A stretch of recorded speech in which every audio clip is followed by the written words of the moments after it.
Hai Bunda-Bunda, apa kabarnya? Semoga senantiasa sehat selalu ya. Senang sekali saya Azhara Masid dapat menjumpai Bunda-Bunda di rumah yang pastinya di program kesayangan kita, apalagi kalau bukan program persembahan untuk Bunda, Bunda cerdas, keluarga bahagia yang pastinya hanya di Mata Millennials Indonesia TV, matanya Indonesia.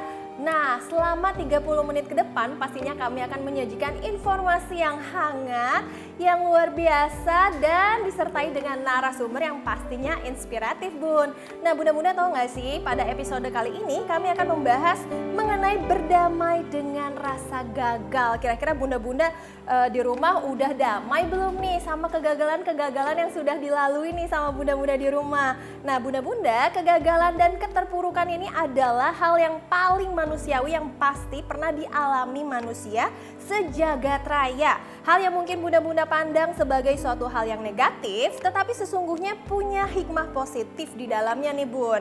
Nah, kegagalan juga bisa diartikan berbeda oleh banyak orang, Bun.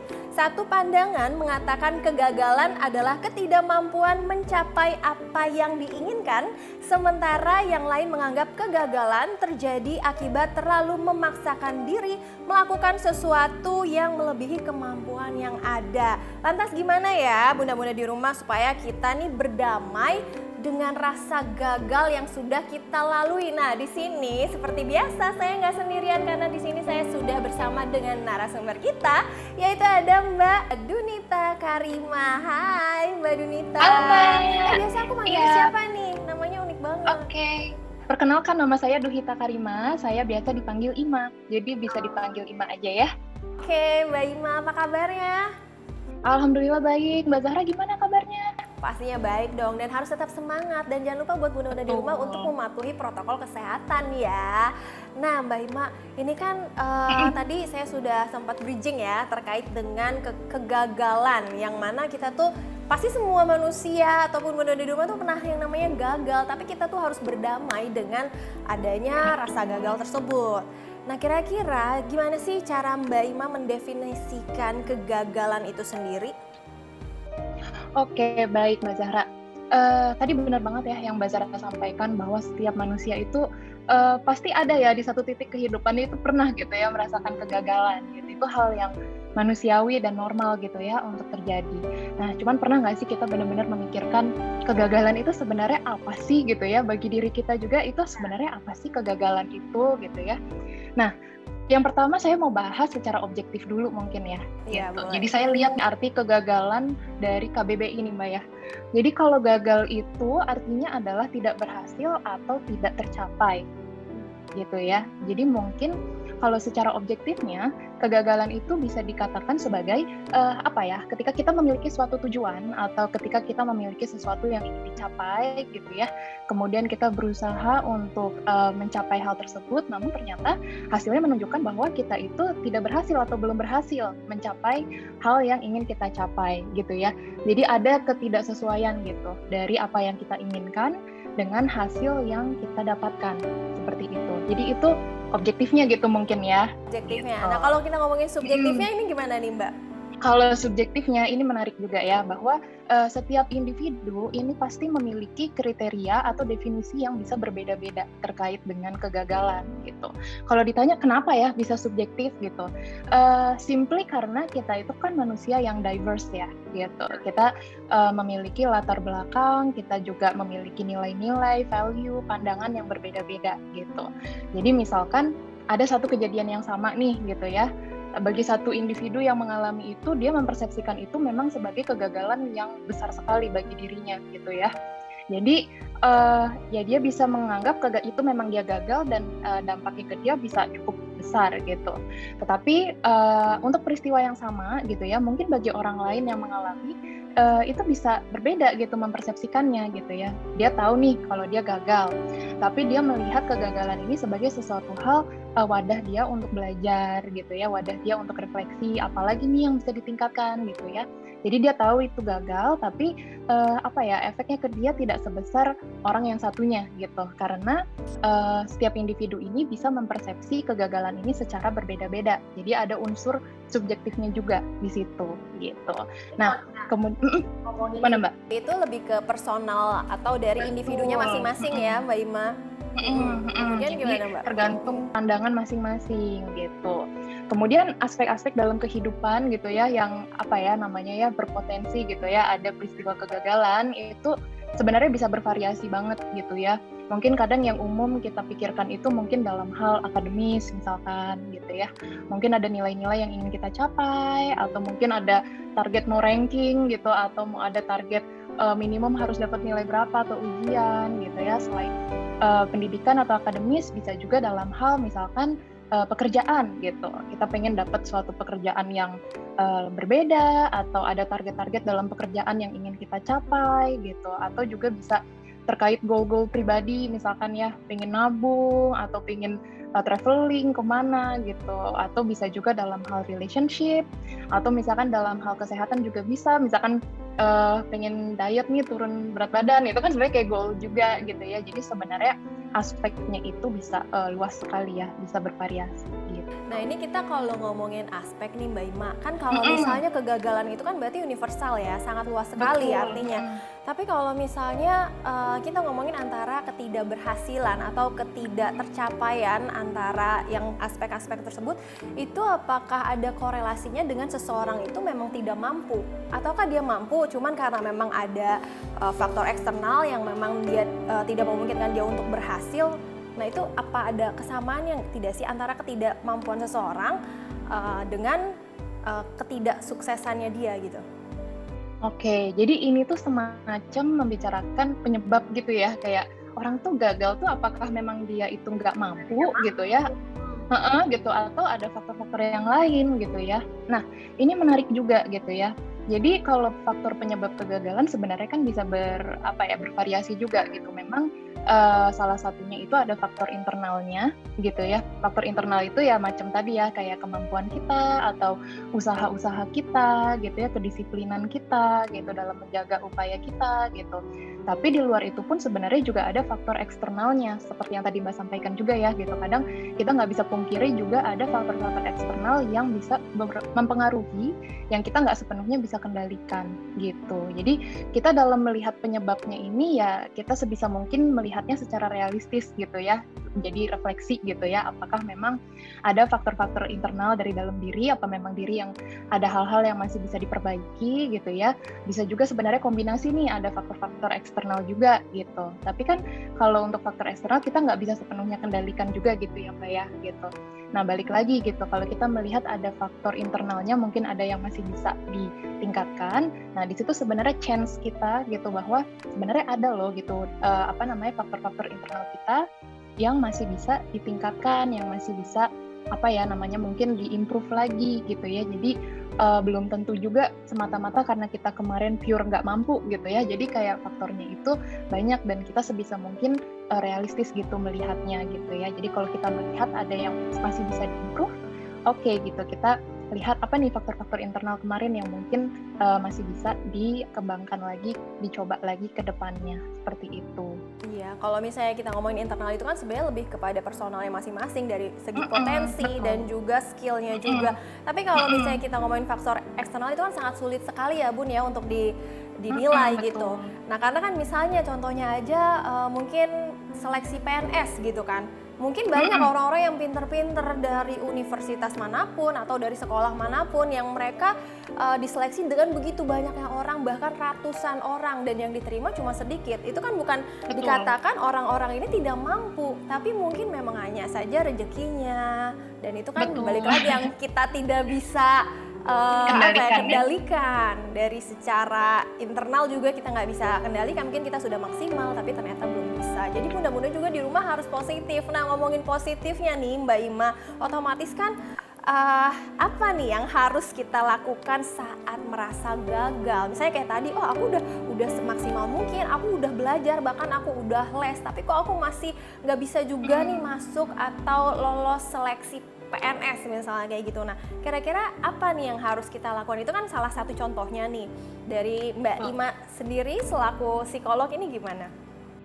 Oke, mungkin saya mau tanya dulu ya sama Mbak Zahra ya. Mbak Zahra juga mungkin pasti pernah gitu ya ada pengalaman gagal nih gitu ya. Mungkin ada gitu. ketika mengalami hal tersebut gitu ya, emosi apa sih Mbak yang timbul gitu biasanya ketika kita dapat pengumuman ternyata kita udah berusaha tapi ketika diumumin ternyata belum lolos gitu ya. Nah kalau menurut Mbak Zahra biasanya kemudian emosi-emosi apa sih yang timbul gitu ya di dalam diri kita ketika kita dapat pengumuman itu gitu? Kalau misalnya saya yang merasakan seperti itu, pasti yang pertama itu adalah mungkin emosi kesel kali ya. Keselnya jadi kayak lebih insecure sama diri sendiri. Karena kan kita udah melalui banyak proses, misalnya sudah ikutan les juga, bahkan sudah belajar juga, diskusi dengan banyak orang yang mumpuni, tapi kita nggak bisa masuk juga, pasti ada rasa kekesalan dengan diri sendiri. Dan mungkin jadi berpikirnya tuh macam-macam, kadang mungkin pasti yang masuk nih pasti orang bawaan nih atau segala macam, kan itu bisa jadi gitu ya. Jadinya menimbulkan aura-aura negatif kepada pikiran kita sendiri nih Mbak Ima. Salah satunya pasti Betul. yang muncul utama itu adalah kesal seperti itu. Dan itu apakah mostly rata-rata semua orang merasakan hal seperti itu ketika gagal, pasti mungkin muda-muda di rumah juga pasti akan kesal, ataukah memang ada sebagian muda-muda di rumah yang mungkin legowo, karena jarang sekali kan pasti walaupun legowo nantinya gitu ya, pasti awalnya juga akan ada rasa kekesalan gitu. Gimana Mbak Ima?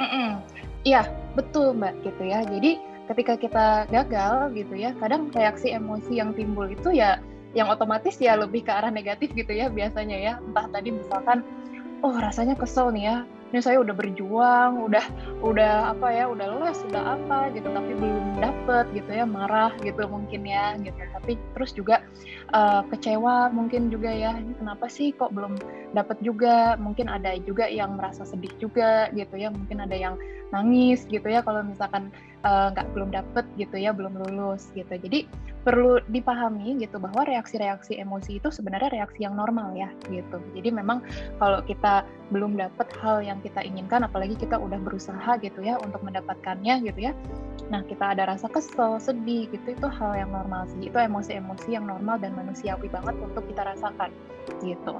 Nah tapi di sini ketika kita mengalami kegagalan, ada hal yang bisa kita pelan-pelan bisa belajar untuk kendalikan, yaitu adalah bagaimana kita mau bereaksi atau berespon terhadap kegagalan ini sendiri gitu ya. Tadi kan kita kesel, sedih, marah, apakah kita mau terus-terusan gitu ya berlarut dalam kesedihan, kemarahan, kegagalan kita gitu, atau bagaimana gitu ya. Nah, jadi kita pelan-pelan bisa mencoba untuk mulai mengendalikan bagaimana kita mau bereaksi atau berespon terhadap kegagalan itu gitu. Karena kalau misalkan tidak ditangani secara secara tepat gitu, takutnya kan makin menyakitkan gitu buat diri kita gitu. Takutnya malah makin membuat kita itu tanda kutip terpuruk gitu ya karena kegagalan kita gitu. Jadi kalau secara psikologis gitu ya, langkah awal yang perlu dilakukan ketika kita merasa gagal itu adalah semacam menyadari gitu kali ya. Kita semacam scanning diri gitu ya. Kita coba sadari sepenuhnya bagaimana kegagalan itu mempengaruhi diri kita secara emosi mungkin tadi, atau secara pikiran kita, atau secara perilaku kita gitu. Jadi ketika kita sedih, marah, kesel, oke gitu ya, tapi ntar kalau udah agak redaan kita coba scanning dulu deh gitu di diri kita bangun awareness atau kesadaran kita terkait kondisi kita saat ini itu bagaimana setelah kita mendapatkan pengumuman akan kegagalan itu gitu kan ya gitu, supaya kita tahu posisi kita sekarang tuh di mana, dan supaya kita juga tahu apa yang harus kita lakukan ke depannya terkait kondisi kita. Misalkan yang pertama dalam hal emosi gitu ya. Mungkin tadi udah bisa didefinisikan ya, kesel, marah gitu. Cuman mungkin kadang ada orang yang juga nggak tahu dia tuh ngerasa apa gitu. Pokoknya rasanya tuh nggak enak aja gitu. Nah kita perlu tanyakan gitu ya kepada diri kita sendiri gitu. Setelah kita gagal, emosi apa sih yang kita rasakan gitu ya? Apakah memang dominan di sedih? Apa misalkan dominan di marah gitu ya? Atau kecewa? Atau kadang ada juga yang rasa malu gitu ya. Kadang apa malu gitu ya. Kita scanning dulu di diri kita sebenarnya gimana. Dan kalau kita udah bisa lebih melabel emosi yang kita rasakan, kita juga bisa tanya lagi seberapa intens kita merasakan emosi itu di diri kita. Apakah apakah kita masih bisa handle, atau misalkan rasanya udah cukup intens nih, cukup mengganggu gitu ya bagi diri sendiri gitu ya. Dan nah ini yang apa ya, supaya kita jadi lebih sadar akan kondisi kita dan kita juga bisa lebih tahu apa nih kita perlu lakukan sesuatu, berarti kan terkait hal ini. Karena kalau tidak dilakukan sesuatu takutnya kan apa ya, takutnya nanti ada long term efeknya juga gitu kan terkait emosi ini. Banyak sekali efeknya. Berarti emang paling penting itu yang pertama itu adalah scanning diri sendiri dulu. Betul. Tapi Mbak Ima, ini kita akan break sebentar dulu ya buat pemirsa. Di rumah jangan kemana-mana, tetap di program Persembahan untuk Bunda.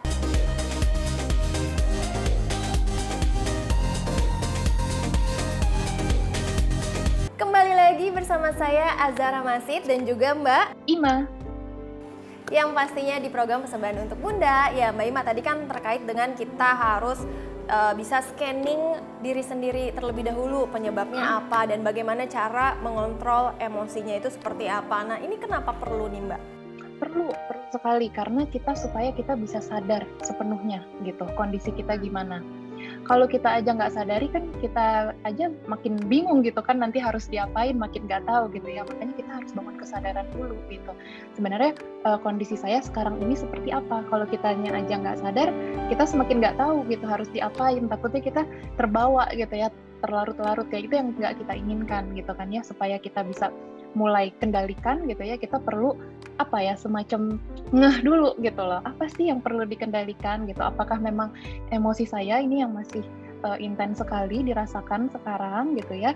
Tadi kan kita ngomongin emosi gitu ya, atau misalkan bisa juga ke arah pikiran, kita perlu deteksi gitu, identifikasi pikiran-pikiran apa sih yang timbul gitu di diri kita setelah kita mengalami kegagalan itu. Seperti tadi kan Mbak Zara cerita gitu ya, kadang pikiran tuh jadi kemana-mana gitu. Ya, nah, kemana-mana ini takutnya itu ke arahnya juga yang ke arah negatif gitu takutnya kan. Nah ini pikiran-pikiran ini yang mesti kita identifikasi, apakah setelah kita mengalami kegagalan kita cenderung menyalahkan diri sendiri misalkan gitu ya, atau misalkan kita ternyata jadi timbul pikiran-pikiran bahwa kayaknya saya memang nggak kompeten deh seperti tadi ya, atau kayaknya saya emang nggak mampu deh gitu, atau misalkan memang ini jangan-jangan saya yang emang bodoh apa gimana sih gitu ya. Kadang kan jadi ada timbul nih pikiran-pikiran seperti itu juga gitu, yang kadang pikiran itu kadang ada di kita secara nggak sadar gitu. Makanya kita perlu identifikasi dulu, ada nggak pikiran ini di kita. Nah ini yang perlu nantinya kita apa ya,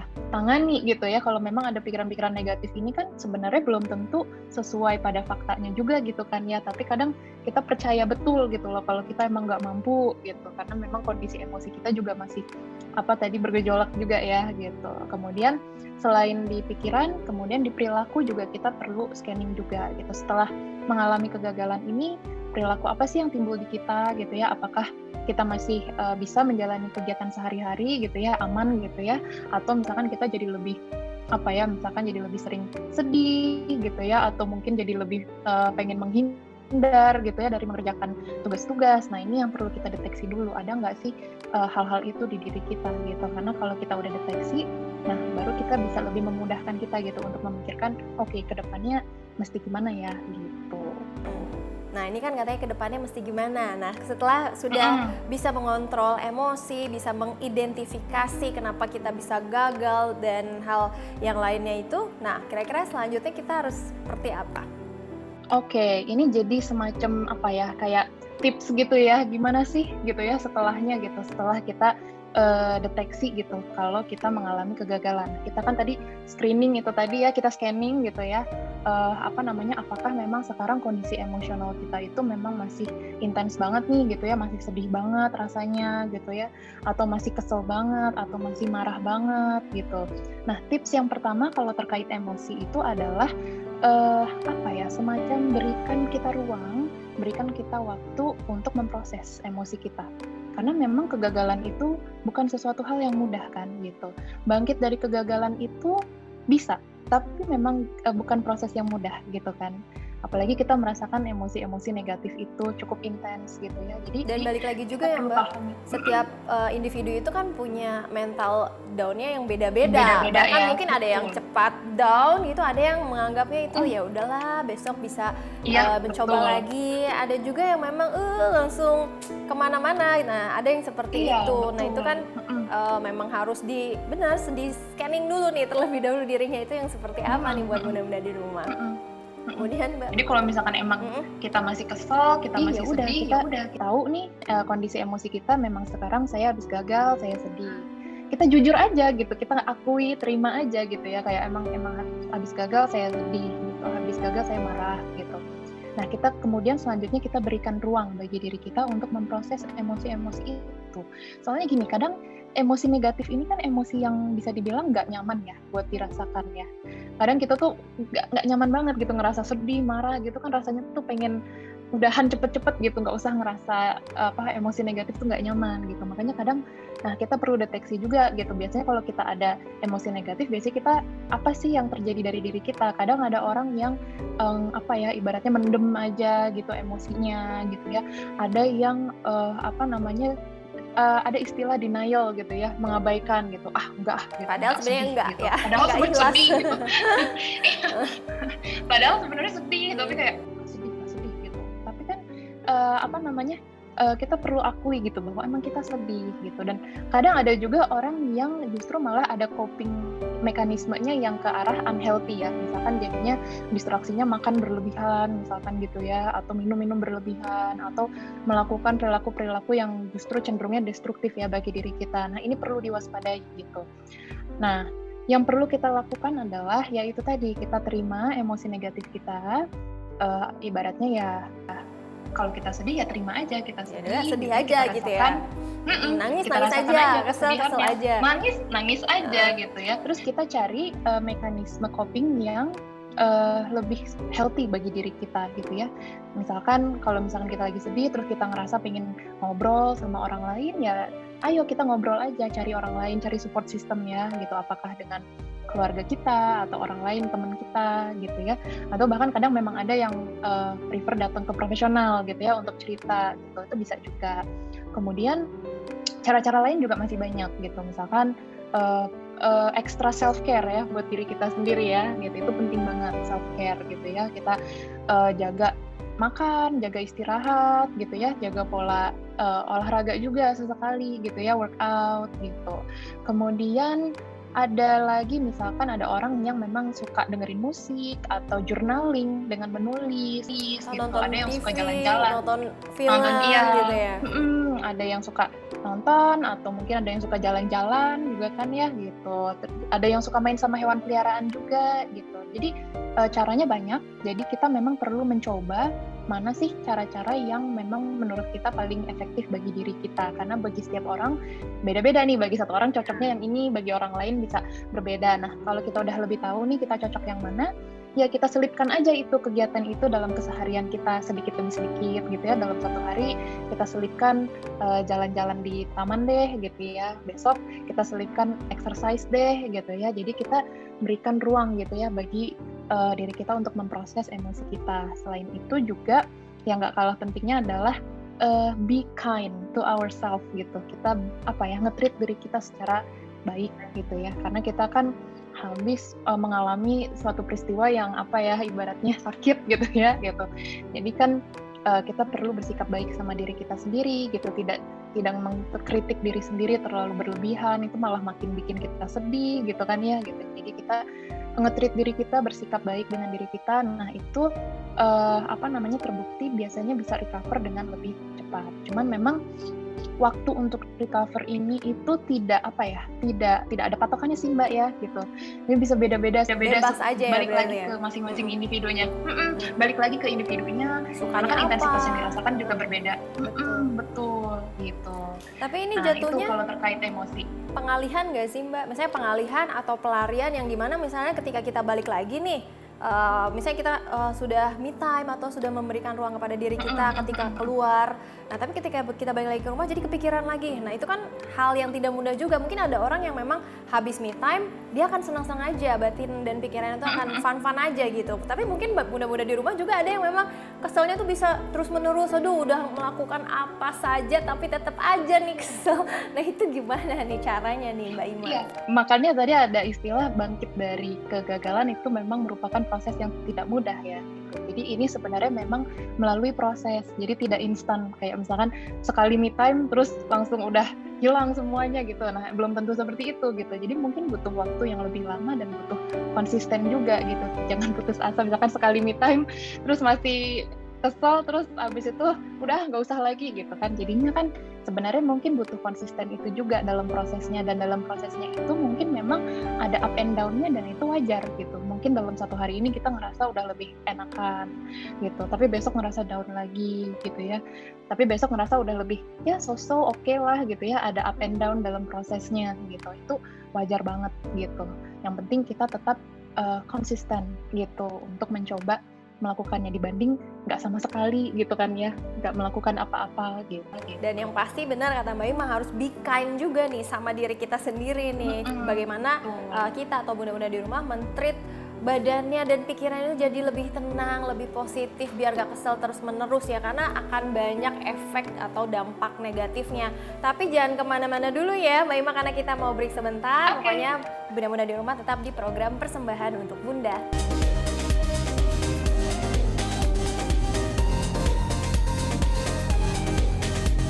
Terima kasih Anda masih menyaksikan Persembahan untuk Bunda dan masih bersama saya Zahra Masid dan juga saya Duhita Karima atau Ima. Iya, Mbak Ima tadi kan terkait dengan kegagalan nih. Sebenarnya saya mau tanya nih sama Mbak Ima, antara kekalahan dengan kegagalan itu sebenarnya ada nggak sih perbedaannya, ataukah memang hal yang sama tapi cuman berbeda kata aja nih? Apa tadi kekalahan dengan kegagalan ya? Apakah ini sama atau ada perbedaan atau bagaimana sih sebenarnya kaitannya gitu ya antara kekalahan dengan kegagalan?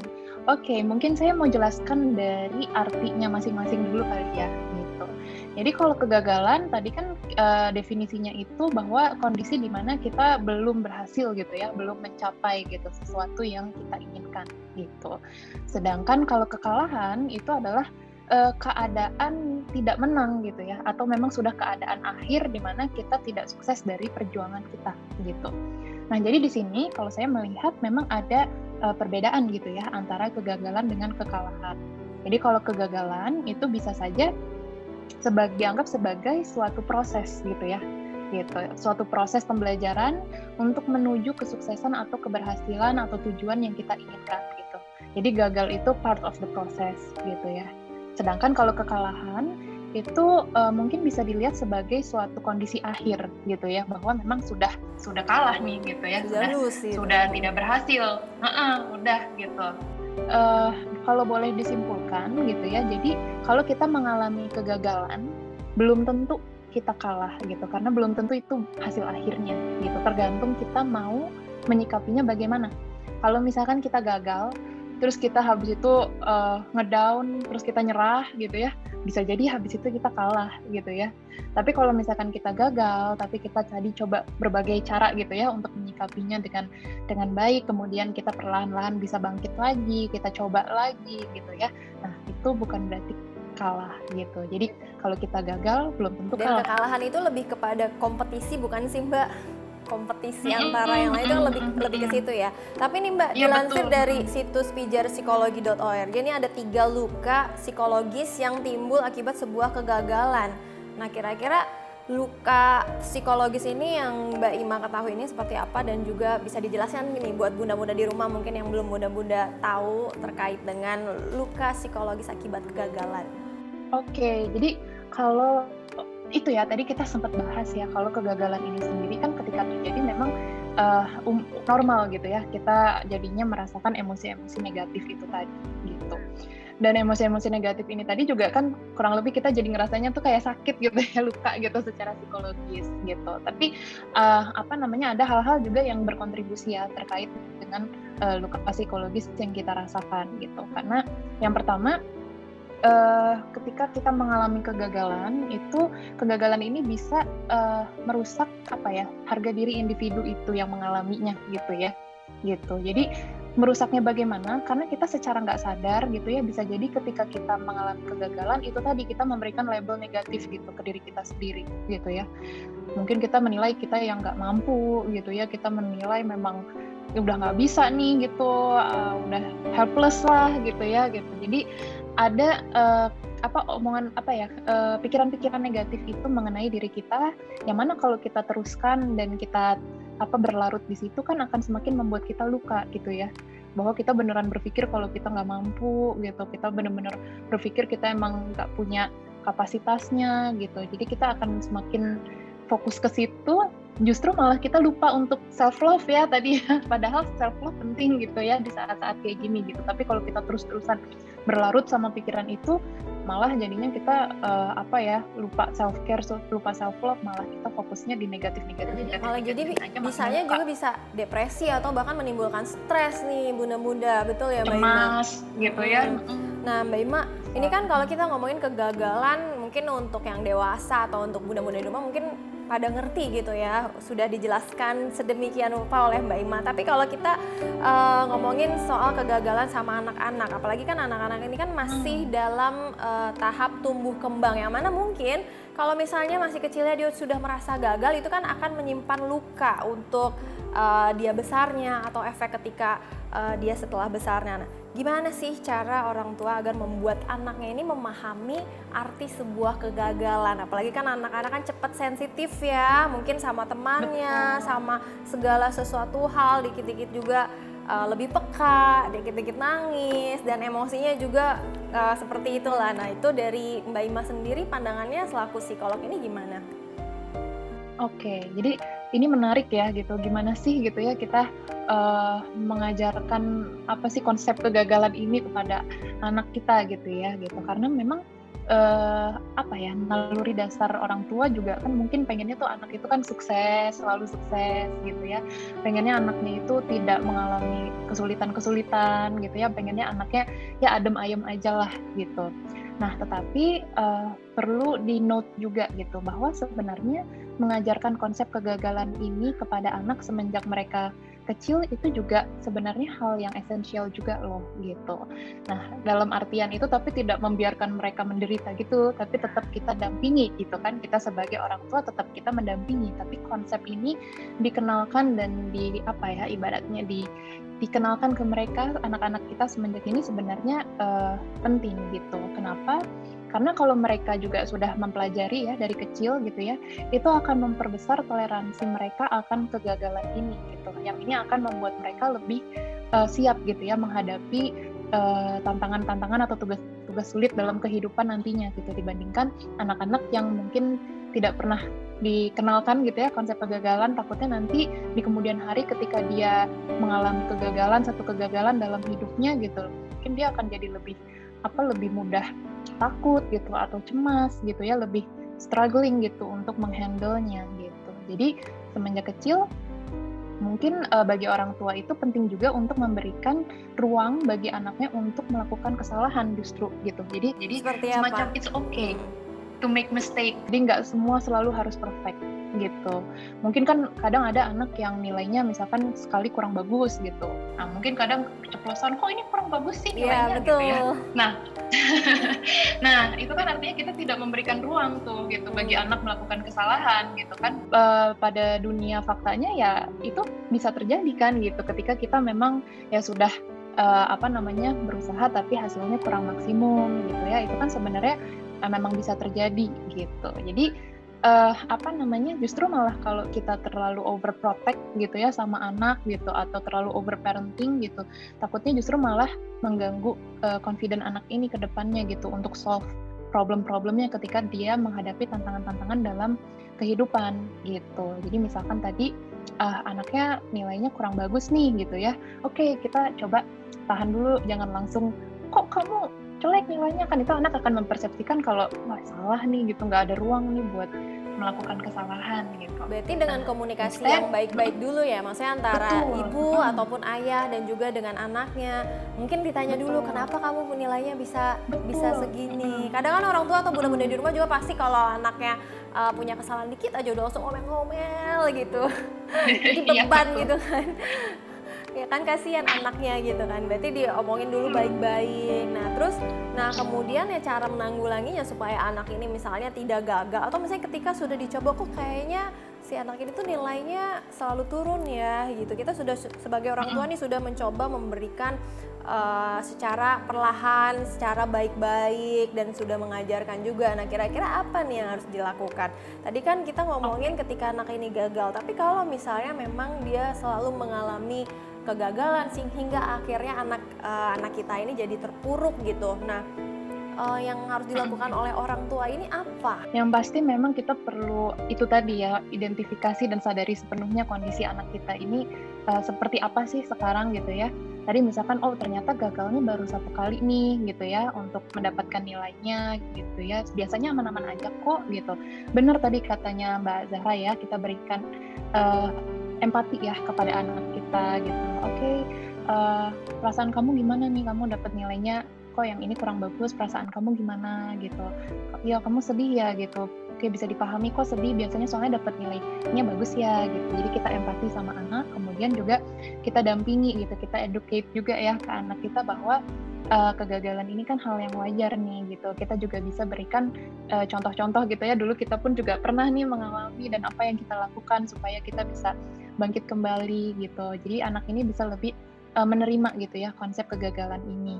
Kemudian kita coba juga pancing anak kita untuk melakukan problem solving itu tadi gitu ya. Kira-kira ke depannya kira-kira apa yang bisa ditingkatkan ya ke depannya, ini kenapa menurut kamu hasilnya yang ini kurang baik, apa yang bisa ditingkatkan ke depannya gitu ya. Jadi pancing ide-ide itu timbul dari anaknya sendiri gitu ya gitu. Jadi mungkin bisa sambil dituliskan, coba sambil dituliskan apa yang mau kamu tingkatkan ke depannya, komitmennya apa, misalkan mau lebih rajin belajar atau misalkan mau diskusi atau bagaimana gitu ya, atau mau tanya guru atau gimana gitu. Nah, itu pancing anak kita untuk ada problem solvingnya juga dengan dampingan kita gitu kan. Jadi kita lihat aja progresnya ke depannya ya, apakah memang itu hanya 1 kali aja dan dia setelah itu melalui bimbingan dan dampingan kita dia bisa bangkit lagi gitu ya.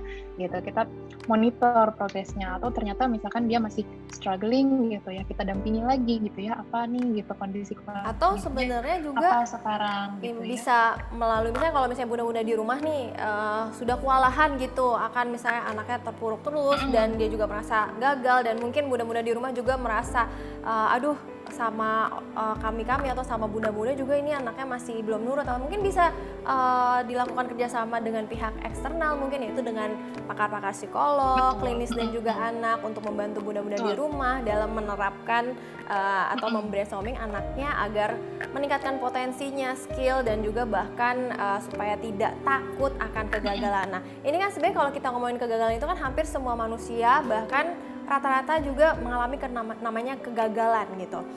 Nah, terkadang ada mungkin banyak bunda-bunda di rumah atau orang-orang di rumah juga yang memang kita tidak ingin gagal nih.